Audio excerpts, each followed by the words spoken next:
Welcome, everybody. My name is Emily Levine, and this is our COVID preparedness, or now that we're into it for 10 months or so, COVID ongoing dilemmas about how to support our kids who are not in school in person and how to help them do the best they can and how to help us do the best we can with schooling virtually. And our presenter today is Jennifer Lemke Pollock, who is an experienced teacher, RDI consultant, and parent. And we're delighted to have Jennifer here to help us today.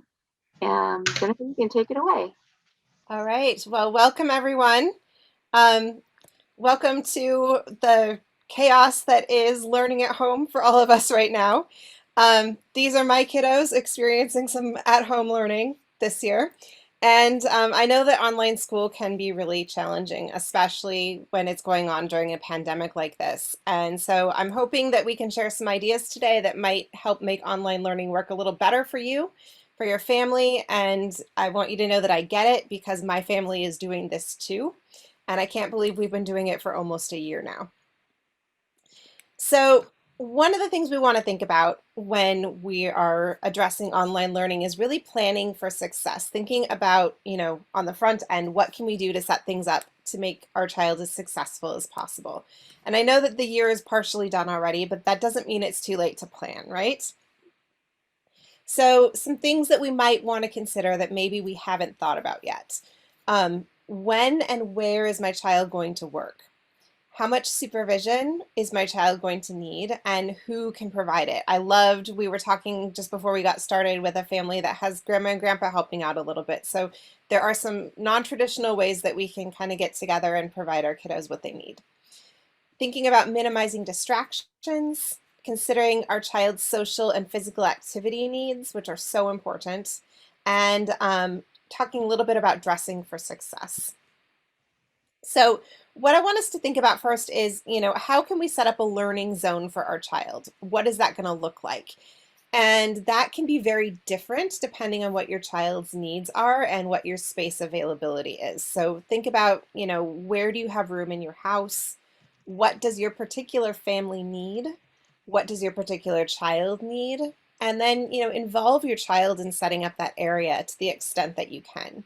So this is a learning space that my daughter set up, my 17-year-old daughter, and she didn't want a traditional desk. She decided she wanted a really comfy chair and just a little table. And then you can see over on the right-hand side, she has some like organizational things that are there to help keep her focused and help her to write down things that she needs to know. So that was what she decided she wanted to do for her workspace. Over here on the left is my older son's workspace. He wanted something a lot more traditional, so he's got like a big roll top desk that we had sitting in our basement, and he's taken that over and has his cubbies with all of his supplies, and this is really where he works from during the day. And he has, over the course of the last couple of months, decided he did not like the desk chair. So he is now sitting on a giant inflatable ball that he uses as his desk chair, and that has really helped him to feel more comfortable and focused as he's been working on things for school. This is not my house at all, but I thought it was a super great idea, especially if you have multiple younger kiddos that might be working together in the same room. So if you have more than one child at home that needs to be supervised pretty much all the time, I thought that this idea of making some partitions that you could put on your kitchen table um, was a really great idea. And it looks like they just used a presentation board like you could buy at Target or someplace like that. And you can see that they've, thought about what does the child need in order to be organized and to help them stay focused. And, kind of everything they need is right there in front of them. Thinking about how you're going to support organization for your child, I think is really important too. Especially when they're at home. I'm finding even my oldest daughter, who tends to be really organized, is having a hard time keeping track of materials in the home setting.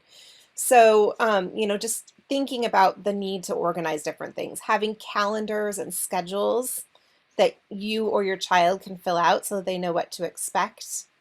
Caddies with supplies or drawers for supplies so that things are always going back in the same place and kids know where they belong. Um, for our kiddos that need a little more support with that, you can put a picture of what needs to belong in that spot or a word if they're a reader, just to help things get back to where they need to be. And over here on the right, some files, hanging files, different kinds of ways that kids can keep their things organized so they know where to find them. And color coding is another thing that has worked really well for at least one of my kids, that they know that each class has a color, and that color lines up, all the supplies for that class are kind of that color, or they have like a label with that color on it. So it helps them to keep things together. That is not everything there is to know about organization at all, but I just kind of wanted to give you some ideas to get you thinking about that, because I found that that's a big component of being successful for us this year. Thinking about, when is your child going to work? So, when is your child at their best? I have some of my kids here at my house, they start right away in the morning at 8 o'clock and they get going and off they go for the day, and they work until 3 and they're done. And then they do clubs or they do different activities. I have another kiddo that is not getting up at 8 in the morning. He's figured out that he can schedule things so that he doesn't have to get up right away at 8. So he sleeps a little bit longer and works a little bit later, but that seems to be working better for him. So I know that not everybody has flexibility in what their school is allowing their child to do. But if you have that option, thinking about how you can flex the day a little bit might be a good idea.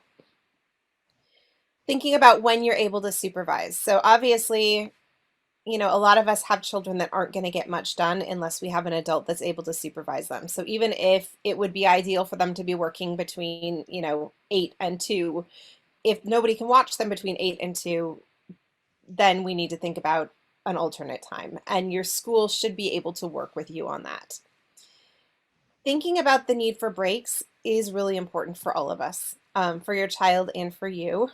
So, making sure that you have some time throughout the day when that your child's able to, stop and get a snack, do a recess activity, do a movement break, something that will help them to be able to be their best and focus when they are supposed to be focusing.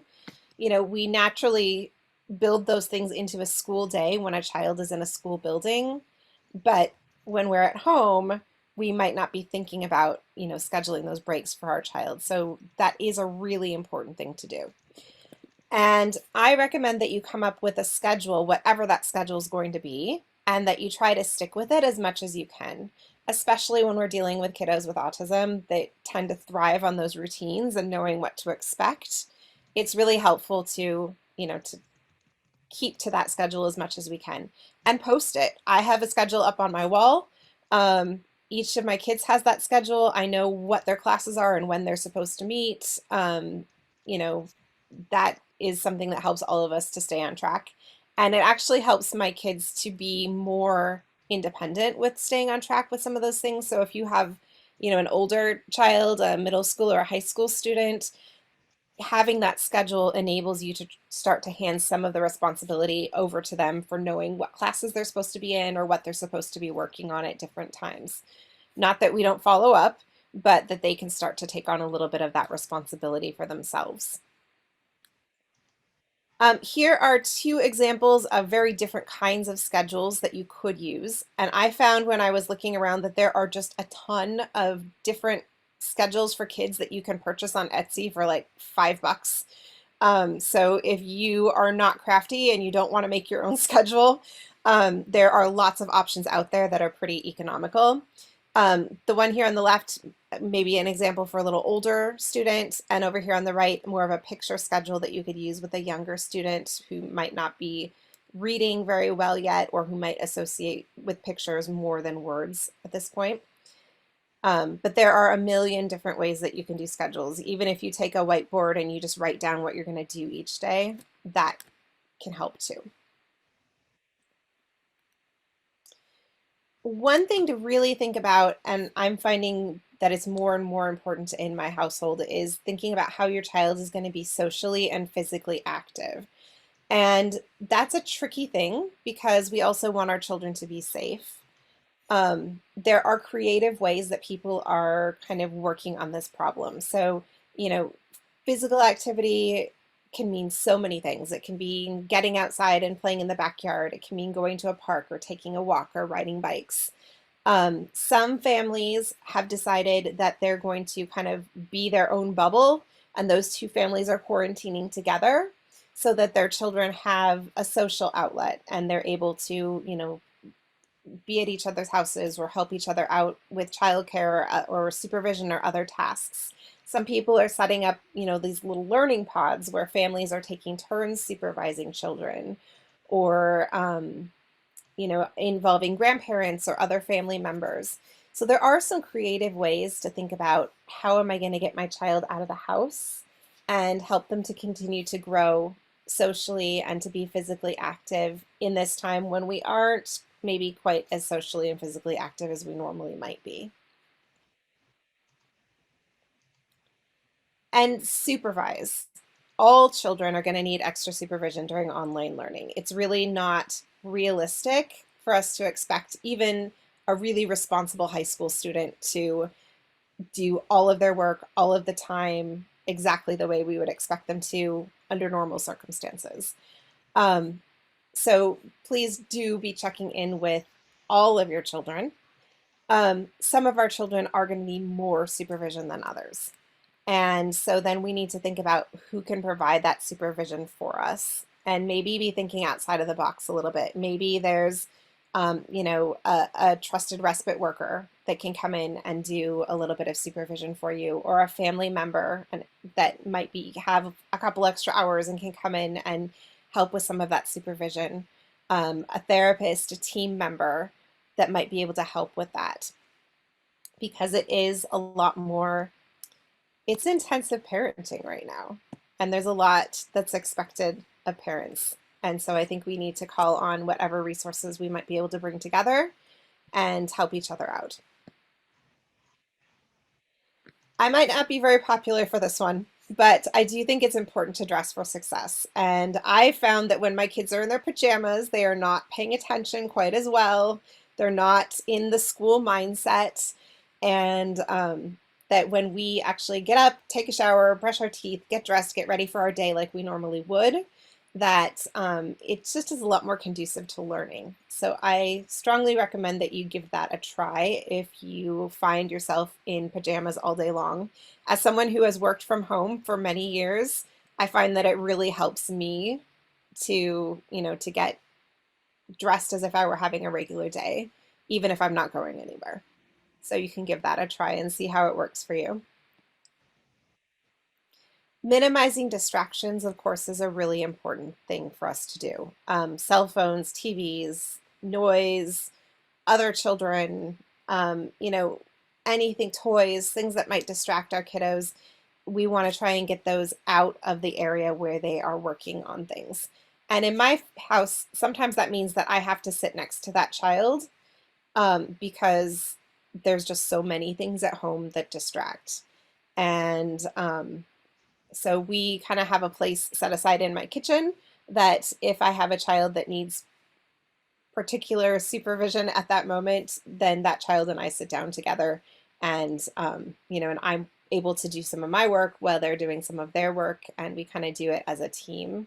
I think taking that team approach too, it can be helpful that you have work to do and I have work to do. Let's sit down and do our work together. Does work really well for some students.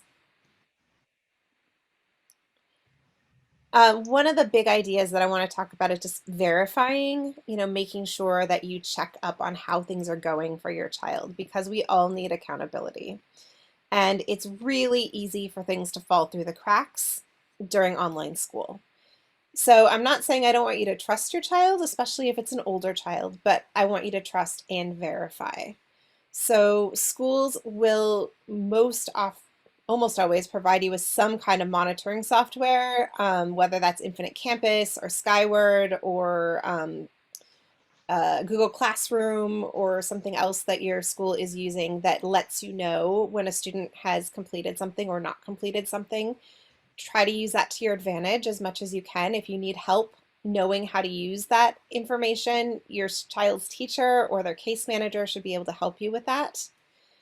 One thing that works really well is just to have the child show them their submitted work. So if you just ask that question, especially if you don't feel you know, particularly technologically savvy, asking the child to show you that the work has been submitted. They do all the work, you just verify, right? Um, Ask teachers. They want to help you. They want you to be able to know what your child has submitted and what they haven't. So they're a really good resource. Um, and then, one thing that can help with that work completion piece for a lot of kiddos is those first then charts. So, first you do your English and then you get 15 minutes of Lego time or, whatever that might look like for your individual child. But just wanted to remind you that those visuals can be really helpful in getting work completed. And then communicate. And not just communicating about your concerns, but also sharing things that are going well. Because your child's teachers, your school staff, they need your encouragement as well. They need to hear what's going well as the things that are challenging. So know how to contact your child's team if you don't already. Be sure to communicate proactively. Don't wait until things get really, really bad or you're super frustrated to share challenges or concerns or problems that you might have. And know who your go-to person is. So that might be your case manager. It might be, a core subject area teacher or your child's classroom teacher. I know for my middle schooler that, there's certain things that I go to his case manager about, but there's certain things that I go to a particular teacher for. And she kind of understands him well, and she communicates to the rest of the regular ed team a lot for us. So, depending on what I need, I might go to a slightly different person. So it's helpful to know who those people are on your child's team and how they prefer to communicate. So, some teachers really would prefer that you give them a phone call at a certain, after a certain time of day. Some will prefer email. Some might have you communicate with them over some other system like Remind or text message or something else. But knowing how they would prefer you communicate with them can be really helpful. And, just communicating to the team what's going well for your child along with what needs work. Because we want to see more of those things that are going well. So if you don't tell the team that this is working for you, you might not get more of those things that are happening well for you, but also the things that they need to work on and the kinds of help or support that you need. There does seem to be a lot of support available to parents that isn't maybe always available right now, but you have to ask for it. You have to go to them and say, I really need help with this program that my child's using, or, we're having a lot of issues with behaviors at home. Is there the school psychologist might be able to help support you in that, or a school counselor? There really are supports out there, but I'm finding that you have to seek them out. They're not necessarily going to come directly to you. So, the big question is, what do we do if online isn't working for us? And I think the good news is you do have some options, and there's a lot of schools doing a lot of different things. And some of you were telling me beforehand that you are doing some options with your school, and I'd love for us to talk about that a little bit more when we're all done. Um, One thing you want to do is take data. So you want to be writing down what kinds of things are challenging for your child, when they're challenging, what kind of support you're offering to your child that, normally they might get at school, but right now you have to do it.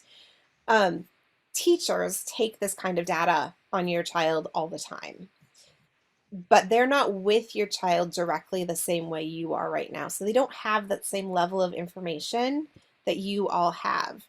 I want to see if I put, hmm,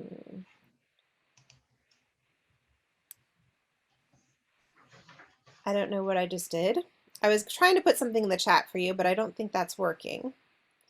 I'm going to stop sharing for just a second so that I can put a link in the chat for you. There's two links here to some documents that you can use for taking data on what's going on at home during virtual learning.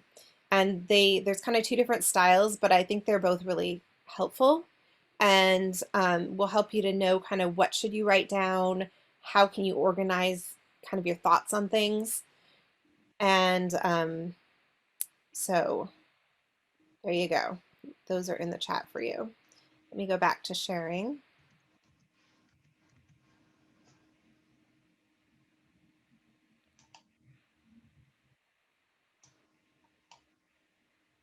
All right. So taking data is a really important thing to do because you want to be able to come back to your IEP team and say, look, here's this week we tried to do math 5 times and we were able to get 5 out of 20 math problems done and it took us 45 minutes. Like if you can come to them with numbers, that usually speaks well to a child's IEP team and can help get you the supports and the things that you're looking for your child. Contact your child's team if they're having problems. Ask for a meeting. There are so many of these meetings going on right now because we're in such a different place from how we usually deliver our child's services. And consider revising the IEP to include supports for virtual education. So that can look like a lot of different things. It might look like the case manager checking in with your child more often or checking in with your child at the end of each day. It could look like a check-in, check-out kind of situation where they, talk to your child before classes start, talk about what to expect during the day, and then check out together to make sure that they have their homework assignments and to talk about how things went. It could look like extra math help or extra reading help that they wouldn't necessarily have otherwise. It might look like reducing their workload or reducing their day. I know of a family that has decided that they're not going to do any synchronous learning with their child who has an IEP. Everything they're doing is asynchronous. So they're all doing it, they're not going to the live classes. They're just working on classwork with a parent when the child is in a good place to do that. I know some schools are letting special needs children come in to the school building even when other kids aren't there, and they're getting some extra support on certain days of the week with the IEP team. So this can look like a lot of different things, but this is one of those things that we will not get unless we ask. So it really comes down to, writing down what you need. Sorry, go ahead.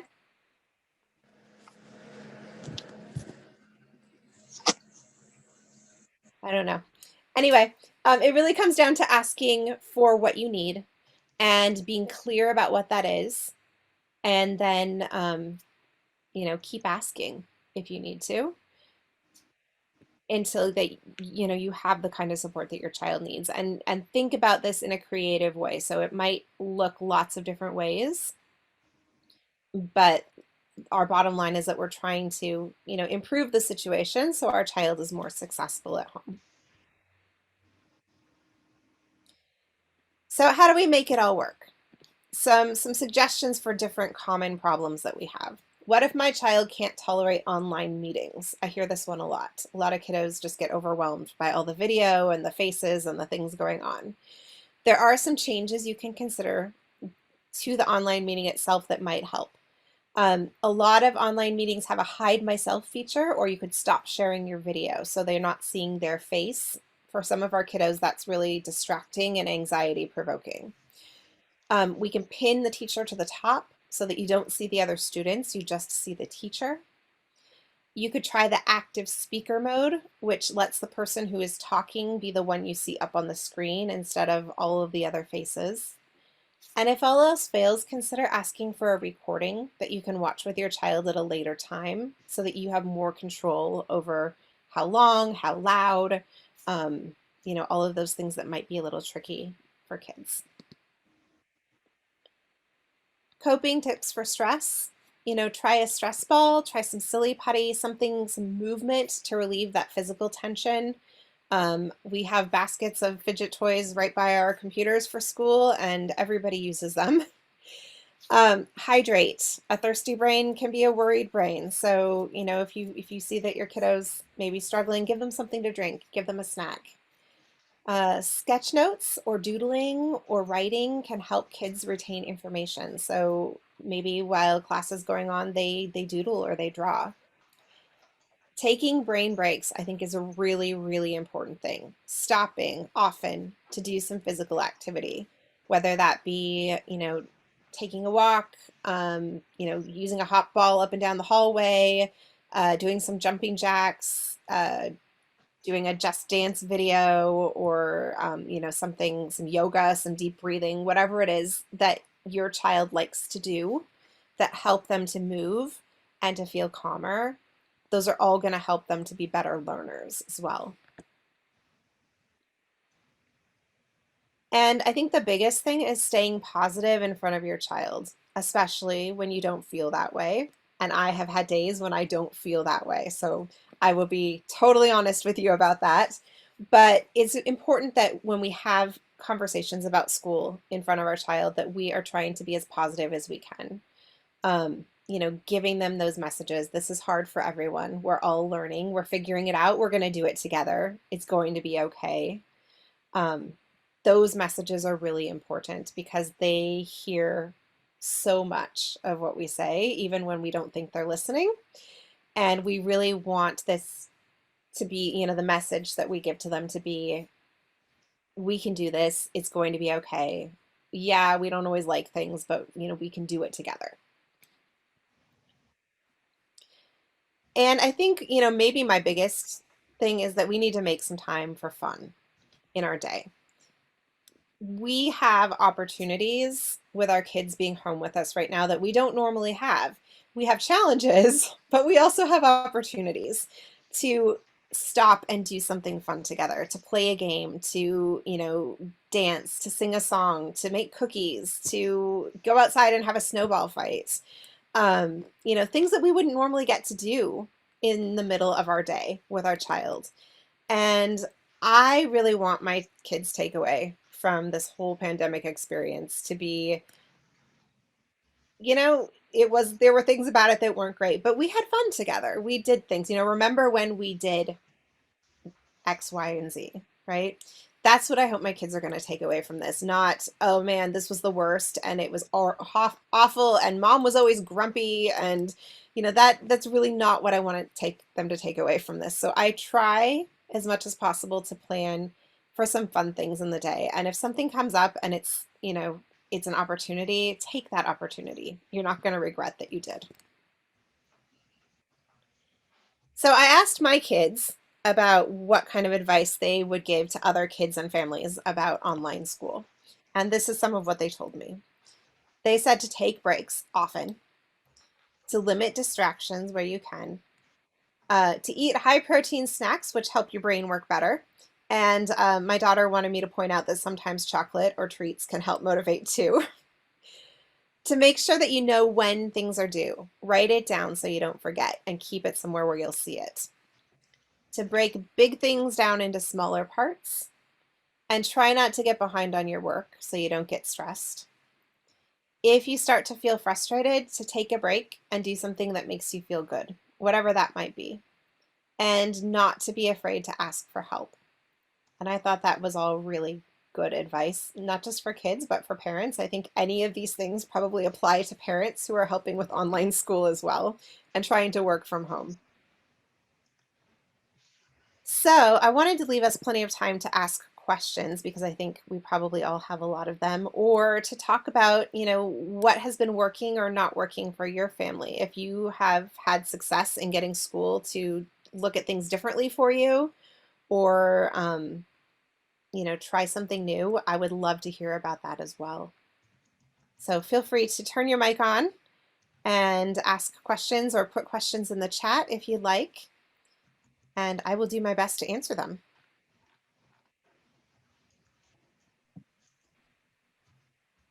One thing that I've heard on some calls that we've gotten at the Autism Society is a lot of parents being very, very concerned about their kids falling behind.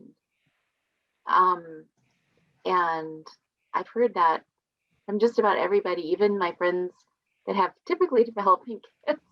A lot of kids are who are really good students are failing or not getting good grades, and I'm just wondering if um, how common that is, and if we should all just like figure out a way to make this year not count as much somehow. I mean, if I, everybody is behind, then nobody is behind, right? Because right, behind that's is a very good a point. relative concept. That's a very good point. And you're right. Everybody, we're all living this experience, right? I mean, even kids who are going to school part-time or even kids that are there all the time, we're all in the middle of this pandemic together, and life is not normal for any of us.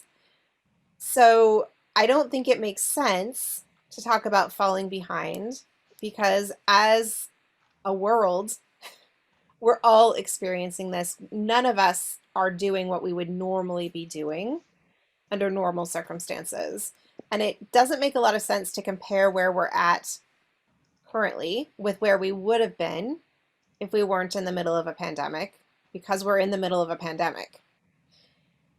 And So the I'm kids are going to still getting. bet Oh, sorry. that our kids are learning some skills that we wouldn't have taught them otherwise.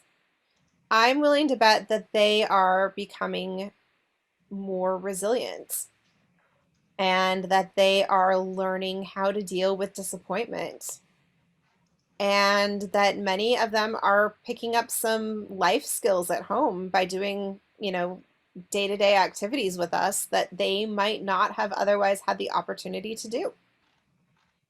So I think we're learning different skills, but they're still important skills.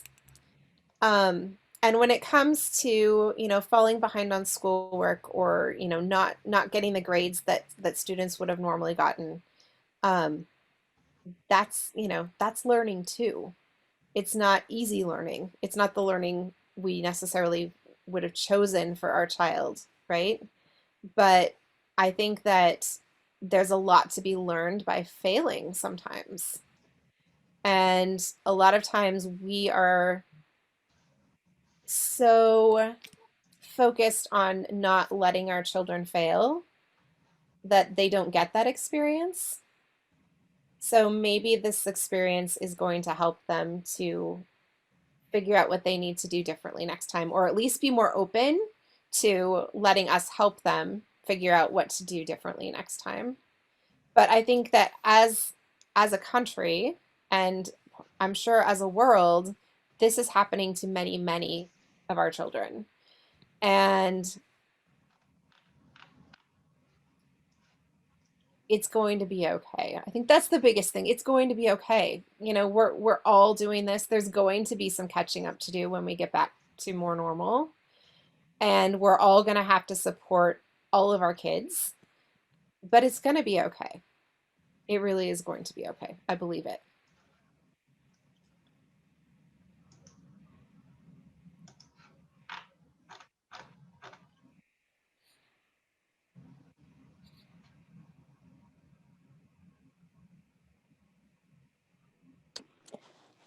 I appreciate your comment about saying it's going to be okay. As the grandmother of a 7-year-old child on the autism spectrum, and my husband and I and his mom are participating in his virtual school at home. Um, it is hard to know. Sometimes I feel like the school system is trying to keep that standard of learning high, or where it's supposed, a little bit of beyond reach at times. And I'm wondering sometimes how far to push our grandson in that high level, but also accommodating his learning style and his learning needs. So there's a balance there, and we're expected to get so much done, but on the same token, we're also required to accommodate his learning, and we're not learning disability teachers. My daughter and I are nurses, which helps somewhat, but not totally. Um, it's hard to find that balance as to how we need to make every effort to keep up, but we also need to show William a really good time and help him to really enjoy learning. Sometimes I feel like I don't want to take away his joy in learning. And he had a tremendous joy in kindergarten, and I'm sometimes concerned that he could lose it in first grade. I love what you said about walking that fine line between wanting academic progress and wanting your child to experience the joy of their day. And I think personally, I would err on the side of joy. Education is important and we want our kids to make progress, but none of that happens without that connection to other people and the joy and the hope that comes from interacting with the people around us and from taking those moments of happiness and acting on them.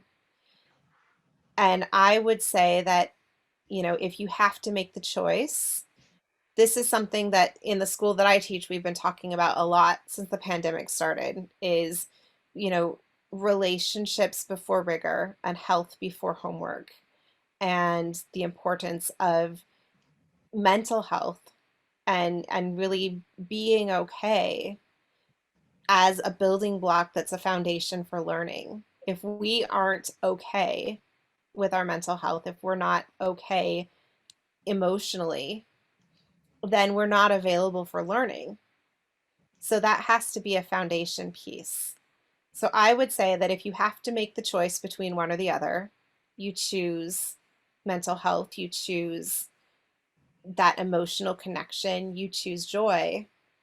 And secondary to that is the educational piece. Thank you. You're welcome.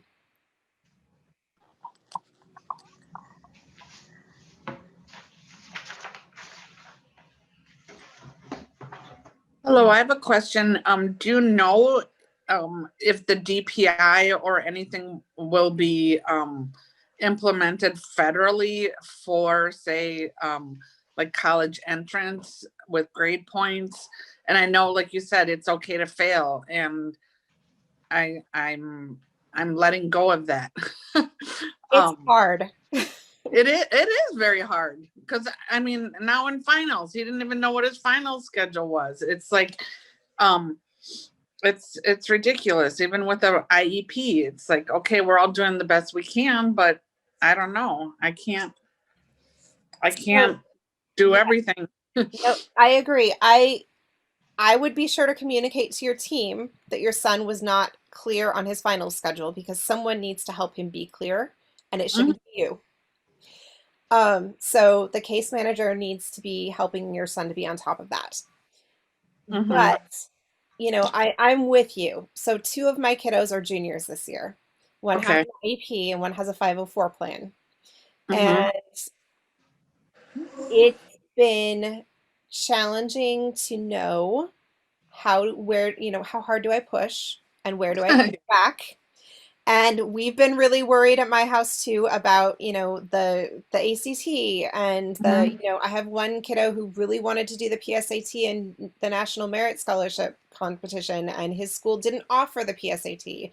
So he's been all like worried about, what am I going to do and how is this going to work? And I don't have answers to a lot of those things right now. His school district doesn't have answers.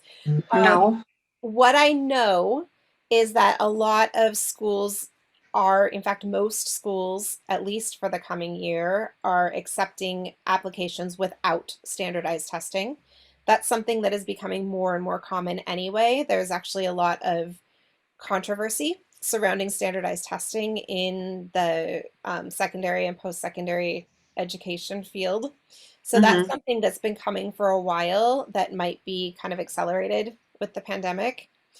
Um, but there may still be opportunities for students to take some of those tests as well if families and schools feel like it would be beneficial for them.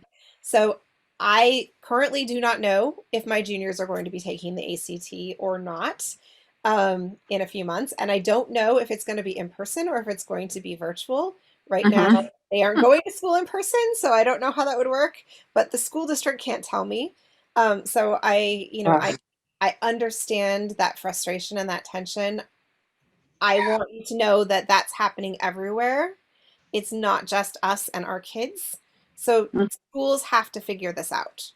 And what's starting to happen is that they're figuring out that they don't necessarily need those standardized test scores. They can go, based on lots of other things like, the academic record of the student and, the extracurricular activities that the student has done. Some of those things actually are better predictors of college success than test scores. Okay, because thank you for that. But I'm right there with you, and we are feeling that stress at my house as well. Thank you. Yeah, because even driver's license, I'm like, I said, well, if you don't get your grades up, you can't, even driving, your insurance is high. So Right. it's all snowballing. Yeah.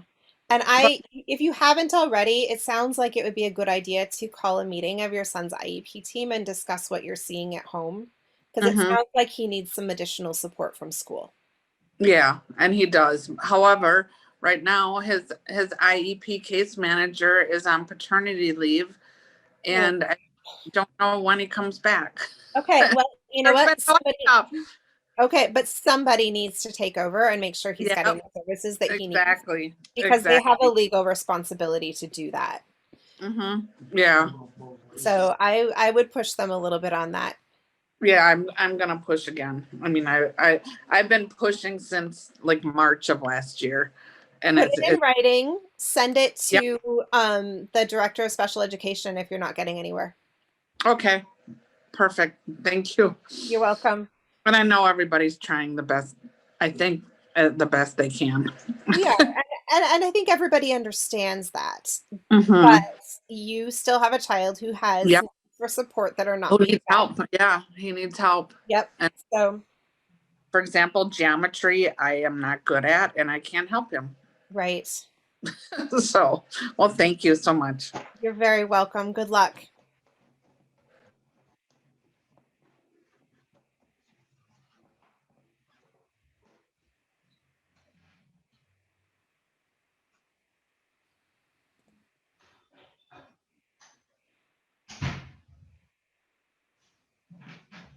Excuse me, will this slide deck be available after the webinar? I don't see why not. Can I send Okay. it to you, Emily, and you can post it? Okay. And it does at the end here have my contact information. So if something comes up and you think of a question you want to ask, you want to shoot me an email, I will do my best to answer it. I do not have all the answers. I don't think anybody has all the answers right now. I know we're all looking for them, right? Yes, we Oh, are. thank But you I so will much. do my very best to find out, whatever I can. Okay, thank you. Jennifer, I have another question. Good, ask away. Um, our grandson is in ABA therapy, which we've lost our original company that provided that service last June, and we quickly got another one. And there is do you believe that ABA therapy should be participating in school? You In the know, schoolwork part of it, or do you think that's a separate entity where that's a different they have their responsibility and the school has another responsibility? So that is a really sticky question. And Uh-huh. it can vary quite a bit from school district to school district. Some districts Mm-hmm. will welcome ABA team members to come and observe or work with the child during the day. Many will not. It Mm-hmm. seems to depend on like school board policies and all kinds of things. Okay. So it's not necessarily something that we can easily change. It is something that you could check with your team about and ask them if that's an option. Uh-huh. Sometimes, sometimes they'll let a ABA team member come in and observe so they can, observe particular behaviors that maybe they want to work on at home and in the community. Um, Usually that is allowed. What is often not allowed is working directly with the child in the school setting, and there can be some kind of sticky legal requirements about not duplicating services and those Mm-hmm. kinds of things. So, so that's where, the legality of things can kind of make things challenging. And what's more challenging is that it's not necessarily uniform from district to district. That's true. But you should be able to invite those people to be a part of your IEP team and to, to come and give input and gain information about what's happening at school so that you can use that information in your home program as well. So I would Okay. definitely encourage you to involve ABA in what's going on at school What's going to the on? extent that school allows you to do that. Okay. And we have all of that you just suggested, I'm familiar with. It's on an unprecedented time in that virtual school is going on in the presence of ABA therapy. And sometimes there's a conflict of, it's hard. It's hard. And yet sometimes ABA will come up with an idea of how to do an addition problem that is helpful. So Yeah. there's benefits and there's drawbacks to both situations. Yes. And I don't know, I would imagine that right now ABA can be more involved in what's going on with your child's Mm-hmm. schooling because it's happening in your home. Yes. When our children migrate to being back in a school building, then those prior rules are going to be in effect. But I would think that right now there's a little more flexibility because you are in your home. Yes.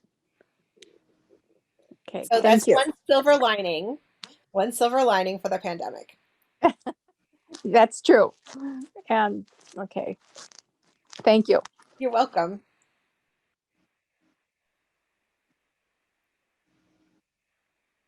I did put my email in the chat.